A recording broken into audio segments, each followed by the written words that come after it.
केहन निहोरा करे छी फागुन के मास। भौजी केहन मरल छिड़ियावे छी फागुन के मास। ये फागुन के मास, ये फागुन के मास, ये फागुन के मास, ये फागुन के मास। भौजी कट के मलर छिड़ियावे छी फागुन के मास। भौजी कट के निहोरा करे छी फागुन के मास। भौजी कट के मलर छिड़ियावे छी फागुन के मास। फागुन के मास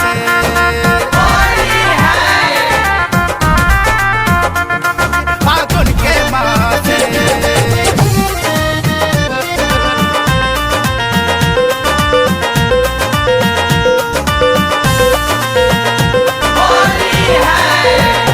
जखने आम लगले मोजर तखने पीवा भेला बंदर। जखने आम लगले मोजर तखने पीवा भेला बंदर।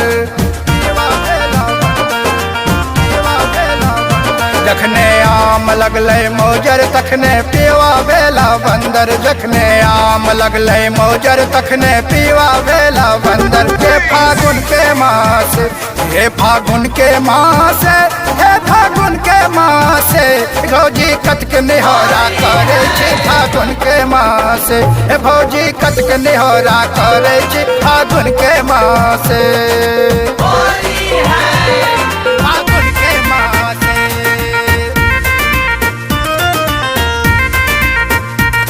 फागुन के मास।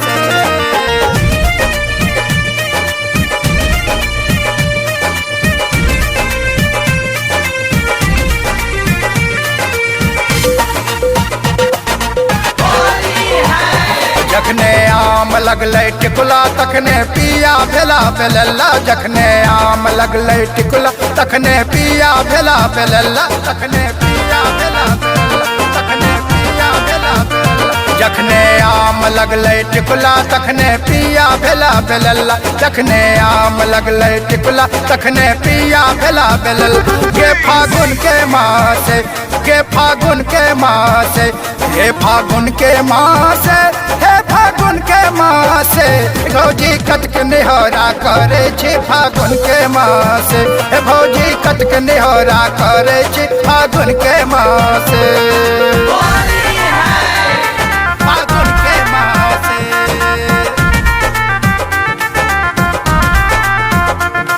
फागुन के मास।